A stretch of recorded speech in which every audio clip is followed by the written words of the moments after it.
आय नमो ब्रह्मण्यदेवाय महापुरुषाय महाराजाय नमः। आपदामपहर्तारं दातारं सर्वसंपदां लोकाभिरामं श्रीरामं भूयो भूयो नमाम्यहम्। लोक मंथन के इस महान अनुष्ठान में, इस आयोजन में समापन सत्र के मंच पर विराजमान और भारत तथा विश्व के भारतवंशियों के मानस मंच पर भी विराजमान मुझ समेत भारत का उत्थान चाहने वाले सभी लोगों के लिए विशेष श्रद्धास्पद राष्ट्रीय स्वयंसेवक संघ के सरसंघचालक आदरणीय डॉक्टर मोहन भागवत जी, भारत सरकार में वित्त मंत्री के रूप में अपनी सेवाएं दे रही श्रीमती निर्मला सीतारमण जी, भारत सरकार में पर्यटन संस्कृति मंत्री के रूप में अपनी सेवाएं दे रहे यहाँ मंच पर विराजमान श्रीमान गजेंद्र सिंह शेखावत जी, श्रीमान जी किशन रेड्डी जी,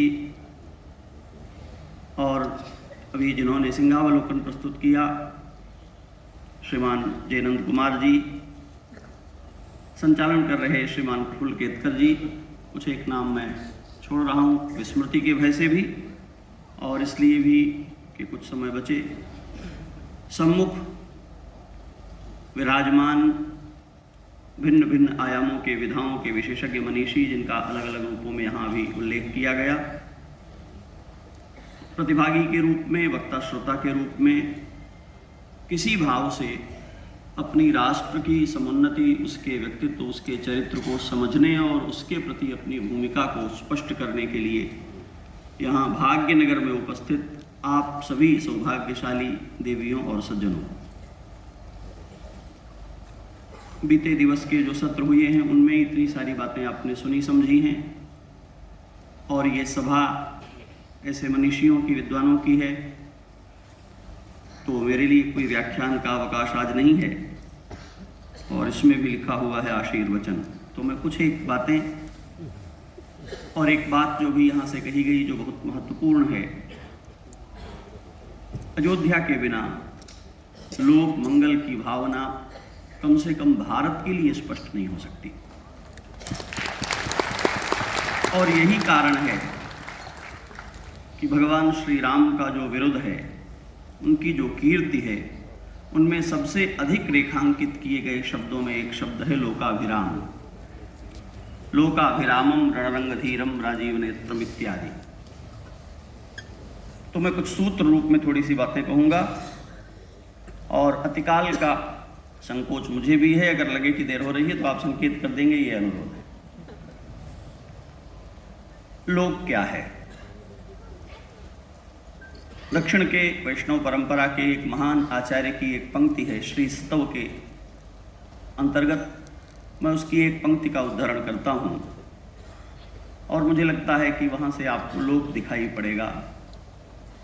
वे कर रहे हैं वंदना श्री की और उसकी वंदना करते हुए कहते हैं, लोके वनस्पति बृहस्पति तारतम्यम यस्या कटाक्ष परिणाम उदाहरन्ति सा भारती भगवती तु यदि यदासी ताम देवदेव महिषीम श्रियमाश्रयामा।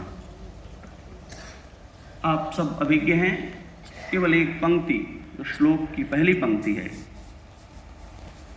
लोके वनस्पति बृहस्पति तारतम्यम। लोक वह है जिसमें वनस्पति से बृहस्पति तक की अवस्थिति है और वनस्पति से बृहस्पति तक के अस्तित्व के होने पर ये दोनों किसी तरह उत्कृष्टता और निकृष्टता के बोध से ग्रस्त नहीं हैं। लोक वह है जो सामंजस्य पूर्ण रूप से अपने भीतर सबको अंगीकार करता है, आत्मसात करता है, क्योंकि वह प्रकृत है। लोक को परिभाषित करने चलेंगे तो हमको तीन बातें, मुझे लगता है कि ये तीन शब्द मुझे कहने चाहिए। लोक तीन आयामों में होता है। उसका एक आयाम है प्रकृति, उसका दूसरा आयाम है विकृति और उसका तीसरा आयाम है संस्कृति। वह लोक जो एक अलौकिक सत्ता से अपने को व्यक्त करता है, और जिस अलौकिक सत्ता की ओर दृष्टि जाने के कारण भारतीय दर्शन सर्वम खलविदम ब्रह्म कहते हैं, वही सबको ब्रह्म मानने वाले ऋषि फिर इसी लोक में उच्चावच का भेद भी निरूपित करते हैं, विधि और निषेध की भी स्वीकृति देते हैं। ऐसा इसलिए करते हैं कि जब वह अलौकिक सत्ता अपने को लोक के रूप में देश काल के आयतन में नाम रूप के माध्यम से व्यक्त करती है, तो प्रकृति के माध्यम से व्यक्त हुई उसकी स्थिति विकृतियों को भी प्रकट करती है। बहुत सारी ऐसी विचारधाराएं हैं देश में और विश्व में जो विकृतियों को भी स्वाभाविक कह करके उनकी स्वीकृति के लिए आग्रह करते हैं। मैं विस्तार में नहीं जाऊंगा इसलिए कि आप समझ सकते हैं।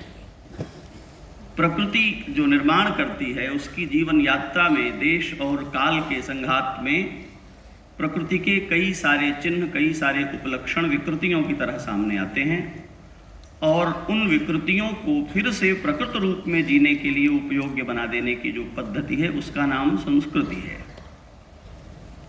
मैंने पहले भी कई बार ये दोहराया है, भारत संस्कृति मूलक देश है। दुर्भाग्य से विश्व के आग्रह से हम सभ्यतावादी होने जा रहे हैं। भारत सभ्यता मूलक देश नहीं है। सभ्यता बहिरंग और कृत्रिम गुण है, संस्कृति अंतरंग और मौलिक गुण है, और उस संस्कृति को जब हम पहचानने चलते हैं तो हमें ये दिखाई पड़ता है कि संस्कृति धर्म मूलक है। आप प्रश्न कर सकते हैं कि ऐसा क्यों? ऐसा कहने का एक आधार तो मेरे पास ये है कि श्री राम लोकाभिराम भी हैं और धर्म विग्रह भी हैं। तो मैं इस न्याय से कह सकता हूं, पर मैं थोड़ा इसे सरल कर लूं तो इस तरह कहता हूं कि जो कुछ भी प्रकृत है और विकृति से ग्रस्त हुआ है उसको फिर से संस्कृति के द्वारा ठीक करने के जो आधारभूत सिद्धांत हैं वो धर्म है। धर्म है अस्तित्व को उसकी मौलिकता में सतत बनाए रखने की अवधारणा। धर्म है प्रत्येक को उसके स्वरूप में स्थिर करने की प्रतिज्ञा। हमने आचार के भेदों के कारण आचार पर देश काल से होने वाले आरोपों को धर्म के नाम पर घोषित कर दिया है, और भारत समेत विश्व भर में ये चर्चाएं हो रही हैं, धर्म के द्वारा द्वंद्व है, धर्म के द्वारा संघर्ष है। ऐसा है नहीं। पूरे विश्व में, मैं इस बात को केवल मनुष्यों के संदर्भ में नहीं कह रहा हूँ, जड़ चेतन मात्र के संदर्भ में कह रहा हूँ, तब तक इस ब्रह्मांड का एक भी कण किसी के लिए अनिष्टकर नहीं हो सकता जब तक वह अपने धर्म में स्थिर है।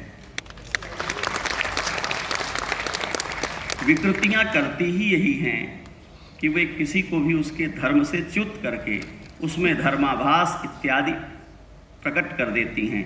संस्कृति उनको फिर से प्रतिष्ठित करती है। लोक का तात्पर्य सबको आत्मसात करना, प्रकृति के मार्ग से, विकृति के मार्ग से नहीं, और इतना विज्ञान रखना कि क्या प्रकृति है और क्या विकृति है ये कौन निश्चित करेगा। इसलिए कहा वेदो खिलो धर्म मूलम, प्रकृति क्या है और विकृति क्या है इसका विज्ञान भारत में वेदों से आता है। वेदों को समझने की जो जटिलता है उसके लिए स्मृति, इतिहास और पुराण है, आप उससे अवगत हैं। एक और शब्द यहाँ प्रयोग हो रहा है, मंथन। आप लोक मंथन कर रहे हैं। भारत देश मंथन से अच्छी तरह परिचित है और पहले कई मंथन किए हैं। एक मंथन बहुत चर्चित है जिसका एक बड़ा प्रसंग आपके सामने उपस्थित हो रहा है महाकुंभ के रूप में। समुद्र मंथन से आप परिचित हैं, पर वो एक बार की घटना है, कल्प कल्प में होती है। एक और मंथन है जो बहुत क्षीण होकर भी अभी तक जीवन में लोक में विद्यमान है, वेदों का दिया हुआ, वो है अरणि मंथन। समुद्र मंथन से रत्न प्रकट हुई, आप परिचित हैं। अरणि मंथन से अग्नि प्रकट हुई, आप परिचित हैं। लोक मंथन हो तो क्या प्रकट होगा? पहले तो ये समझना चाहिए कि मंथन करेंगे तो क्या आएगा परिणाम। शास्त्रकार कहते हैं मंथन का अभिप्राय होता है मृद्वीकरण। किसी जड़ हुए, किसी कठोर हुए पदार्थ को मृदु कर देना, चूर्ण बना करके तरल बना देना, सरल बना देना मंथन का अभिप्राय है। पीढ़ियों से प्राप्त परंपराएं, पीढ़ियों से प्राप्त अभ्यास कई बार जड़ बन जाते हैं, घनीभूत हो जाते हैं। वैसे ही जब इसे शरीर में संचरित होता हुआ तरल रक्त जब कहीं एक जगह इकट्ठा हो जाता है तो भयानक व्याधि के रूप में उसको पहचाना जाता है। ऐसे ही हमारे देश में परंपराओं की कुछ क्लॉटिंग हो गई है और अब वो एक विकृति की तरह स्थापित है, पर वो इतनी पुरानी है कि हम उसको उसके पक्ष में खड़े होकर के उसकी पैरवी करते हैं, संस्तुति करते हैं। मंथन करने से वो जो जमी हुई परंपराएं हैं, वो जो घनीभूत हुए आग्रह हैं, वे तरल हो जाते हैं, मृदु हो जाते हैं और परस्पर लोगों के जो संवाद हैं उनके परस्पर भाव को सुलभ बना देते हैं। एक उदाहरण आप देखें, एक जमा हुआ दही और एक मथा हुआ दही। आपको देखने में लगता है कि जमा हुआ दही घनीभूत है, पर उसमें एक रहस्य है कि दही के एक हिस्से का कण दूसरे हिस्से से मिल नहीं सकता, जो जहाँ है उसको वहीं रहना पड़ेगा। और मथा हुआ दही अपनी दिव्यता मक्खन के रूप में आपको सौंप देता है और उसका प्रत्येक कण एक दूसरे से। तो जब आप आयुर्वेद में जाएंगे तो आपको दिखाई पड़ेगा कि दही को लेकर के जो विधि निषेध हैं तक्र को लेकर के उसकी तुलना में कम है और ज़्यादा उसको लाभ के लिए, व्यवहार के लिए उसका सौलभ्य भी और उसका गुण भी। तो जब हम लोक का मंथन करने चलते हैं तो दो बातें हमारे सम्मुख आती हैं। भी कुछ प्रश्न आए, मैं सुन रहा था और बड़े महत्वपूर्ण प्रश्न थे। उनमें से एक प्रश्न मेरे ध्यान में अभी भी है कि जो हमारे लिए संघर्ष करने वाले लोग थे, जो हमारे लिए युद्ध करने वाले लोग थे, जो रक्षणशील लोग थे, धीरे धीरे उनको कैसे हमने अस्पृश्य मान लिया, कैसे मुख्यधारा से बाहर कर दिया। तो एक मैं निवेदन करना चाहता हूँ, हमने मान लिया और कर दिया ऐसा नहीं है, तो पहले हमें इसी कुंठा से बाहर निकलना पड़ेगा। भारत में आज जिनको अस्पृश्य और वंचित कहा जाता है, इनको भारत ने किया है, यह औपनिवेशिक कुंठा है, हमने नहीं किया है। ये हो गया है और किसी भी यात्रा में चलते हुए ऐसा कभी हो जाता है। क्यों हो गया है? क्योंकि तात्कालिक परिस्थितियों के जो निर्माण होते हैं दीर्घकाल में चलते चलते अपनी अर्थवत्ता खोने लगते हैं। जब वे अर्थवत्ता खोने लगते हैं तो समाज उनको स्वीकारना, अंगीकार करना और उनका भार उठाना छोड़ने लगता है, बचने लगता है। तब वे अपने मुख्य मार्ग से हट करके अपने जीने और अपने महत्व के लिए वे मार्ग चुन लेते हैं जो ठीक से विधि पूर्वक निर्धारित नहीं थे और कटते चले जाते हैं। ऐसा स्वाभाविक है। अपने घर की जिन कोठरियों का आप उपयोग नहीं करते, आप उनको गंदा थोड़े करते हैं, पर 6 महीने मत खोलिए, फिर देखिए किसने किया। समाज में बहुत सारी ऐसी अवधारणाएं हैं जो परिस्थितिजन्य हैं और परिस्थितियों के बदलने के बाद उनकी मूल्यवत्ता को लेकर के हम शिथिल और असावधान हुए, वे छूटती चली गईं। अब हमारा कर्तव्य है कि हम इस बात को पहचानें कि एक परिस्थिति में जो उनकी मूल्यवत्ता निर्धारित हुई थी वो उनकी उस योग्यता मात्र में थी। मनुष्य होने के नाते वो हमारे उतने ही हैं जितने हम अपने हैं और उनको उसी तरह आत्मसात किया जाए। जब हम लोक को मथने चलेंगे तो समुद्र के मंथन की तरह हम बाकी रत्नों को छोड़ देते हैं। दो महत्वपूर्ण प्राप्तियां हैं, आप जानते हैं, एक तो अमृत है। कहा जाता है कि अमृत के लिए समुद्र मथा गया था। आचार्यों ने इसके कुछ और भी रहस्य उद्घाटित किए हैं कि नहीं ये तो लेबल लगाया गया था, बात कुछ और थी। और एक विष है। ध्यान देने की बात यह है कि अमृत के आकांक्षी लोग समुद्र मथने गए तो उनकी इस बात की कोई योजना ही नहीं थी कि विष भी झेलना पड़ेगा। जो भी मंथन करने चला है और अमृत की लालसा से मंथन करने चला है, कम से कम समुद्र मंथन के बाद वाली पीढ़ी इस बात के लिए प्रस्तुत रहती है या रहना चाहिए कि पहले विष आता है। लोक को मथा जाएगा तो जो विष प्रकट होता है वो है भेद, जातियों का, भाषाओं का, वर्ग का, परंपराओं का, रूढ़ियों का। और जो अमृत प्रकट होता है वो है अभेद। लोक जड़ीभूत हो गया है और उस जड़ होने के कारण इसमें भेद इतने आरोपित हो गए हैं कि जो वास्तविक अभेद है उसकी उपेक्षा हो गई है। जब इसको मथ करके इसकी जड़ता को तोड़ दिया जाएगा तो इसका अभेद व्यक्त हो जाएगा। पहले के सत्र में एक बात कही गई दर्शन के संबंध में, उसी बात को संदर्भ में लेते हुए मैं अपनी बात पूरी करूंगा, और वो ये है, भेद और अभेद देखते हुए श्री राम राज्य में भेद केवल नाट्य शास्त्र में है, ऐसा कहा गोस्वामी तुलसीदास जी ने। ये अलंकार है, यथासंख्य अलंकार, दोषों को यथास्थान नियोजित करके उनको गुणों में परिभाषित कर देना। कांटा होना दोष है, लेकिन कहाँ है, मैं विस्तार में नहीं जाऊंगा। धुआं होना दोष है, पर कहाँ वो दोष नहीं है।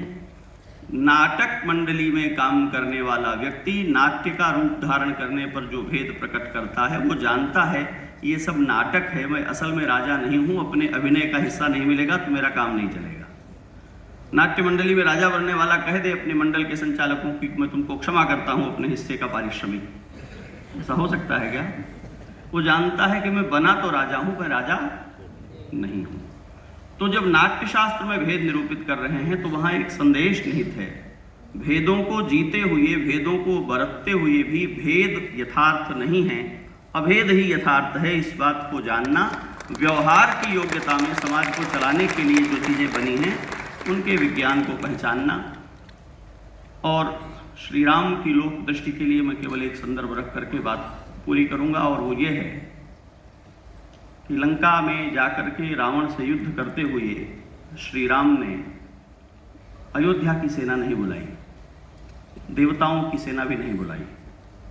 श्री राम के लिए जो लोग लड़े अयोध्या में, जिन्होंने बलिदान दिया, न तो अयोध्या की उन्हें नागरिकता मिलनी थी, न अयोध्या का उनका आधार कार्ड बनना था, न उनको राम राज्य की सुविधाओं का भोग करना था। क्यों मरे? क्योंकि लोकाभिराम श्री राम ने पिता का राज्य छोड़कर वन की यात्रा करते हुए, वन में निवास करते हुए, सामान्य मानव जाति की और प्राणी मात्र की जो पीड़ा है उसकी चिकित्सा करने के अपने संकल्प को जड़ चेतन में संप्रेषित कर दिया। और उसका परिणाम ये हुआ कि सर्प उन्हें दंश नहीं करते, उपद्रव करने वाले वानर उनके लिए विचारशील, सलाह देने वाले, सुझाव देने वाले और उनके लिए बलिदान होने वाले। जिस दिन हमारा संवाद, जिस दिन हमारे संदेश और जिस दिन हमारी आत्मीयता इतनी प्रगाढ़ हो जाए कि हमारे सत्संकल्प में वे लोग बलिदान होने के लिए खड़े हो जाएं जो हमारे संघर्ष के लाभार्थी नहीं हैं, उस दिन हमें समझना चाहिए कि हमारा लोक मंथन सफल हो गया है। जब तक आपके साथ लाभार्थी खड़े हैं तब तक आप समझें कि आपका संदेश लोगों तक पहुंचा नहीं है। और पूजनीय सरसंघ चालक जी की एक पंक्ति मुझे स्मरण आ रही है आपके वक्तव्य की, कि कुछ लेने के लिए संघ में आ रहे हो तो मत आओ। ये भगवान श्री राम की प्रतिज्ञा है। महर्षि वेदव्यास ने कहा, स्मरताम हृदि विन्यस्य विद्धम दंडक कंटकैहि। अपने दंडक वन के कांटों से घायल लहूलुहान चरणों को अपने चाहने वालों के अंतःकरण में स्थापित करके भगवान श्री राम दिव्यधाम को लौट गए। एक संदेश है, यदि तुम अपने पांव लथपथ कर सकते हो तो मेरे अनुगामी हो, तो मेरे पीछे आओ। लोक मंथन का तात्पर्य है लोक की पीड़ाओं के लिए अपने को लेप बना करके अर्पित कर सकने के लिए प्रतिबद्ध होना। वो केवल विचार से नहीं होता, वो व्यवहार से और उसमें प्रवेश करने से होता है। आप धन्य हैं कि आप इन सभी आयामों में ये सब कर रहे हैं। आपने हमें भी यहाँ आमंत्रित किया और ये अवसर दिया। इस बात के लिए साधुवाद, आभार पूर्वक भगवान श्री राम के लोकाभिराम रूप की स्मृति के साथ आप सभी के लिए फिर से मंगलाशासन। आपका यह लोक मंथन लोक की जड़िमा को हरे, उसके घाव भरे और भारत अपनी प्रतिष्ठा, अपने प्रकाश से विश्व को आलोकित करे। जय सिया राम। जय श्री राम।